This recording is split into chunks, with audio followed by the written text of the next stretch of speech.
It's grand. I'm going to call this section, it's grand. How is Johnny doing? Sure, he's grand. How is Mary doing? He's grand. But inside, you're totally fatigued. You've given as much as you can give. Your professionals are asking you a question. How is Johnny getting on with the program? Mary getting on with the program? And sometimes you feel like, well, you feel two things. You feel like you've just been saying the same thing over and over again, that you can't, are people expecting a different answer? You sometimes feel that the progression hasn't happened as fast. It's almost like you feel responsible for your loved one's progression on the program, even though they can be stuck. And that's the nature of acquired brain injury. In fact, the nature of recovery in acquired brain injury, I often think, is maybe 2 steps forward very slowly, 1 step back. 2 steps forward, 1 step back. And it's often the nature of this, that it's slow, progressive, has a long tail. Everybody comes in during the alarm phase, the blue light phase, and then the long tail is the impact.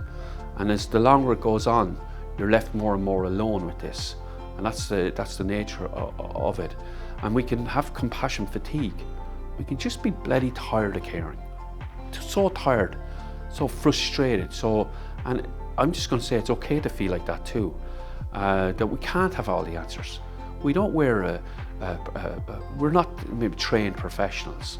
Even as a trained professional, even I'm a dad and I'm a psychologist, my kids often go to me, oh, you're talking to us like a psychologist again. They don't accept what they're saying from me because I'm their dad, if that makes sense. So this hat we wear at different times can really impact on how messages are heard. When professionals ask us questions, quite often they maybe think we're like an occupational therapist or a physio, and we're combined of everything, but we're really struggling underneath it as well at times. Sometimes, and it's tolerating uncertainty is the challenge for us. There's a level of uncertainty, how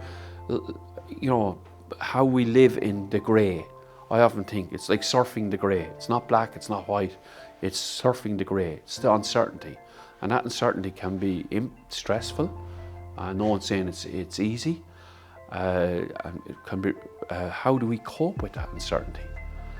And then what really frustrates caregivers is when people, they're all interested in the partner, but they're not interested in me as a caregiver.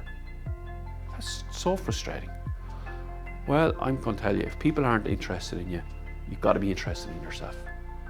That's why this is a carers program for carers.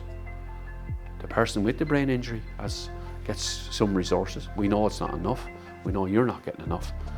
But I'm asking you to take responsibility for your own self-care, because it's so important. It's so important for you, and the impact on that and the impact on your quality of life is so important for you.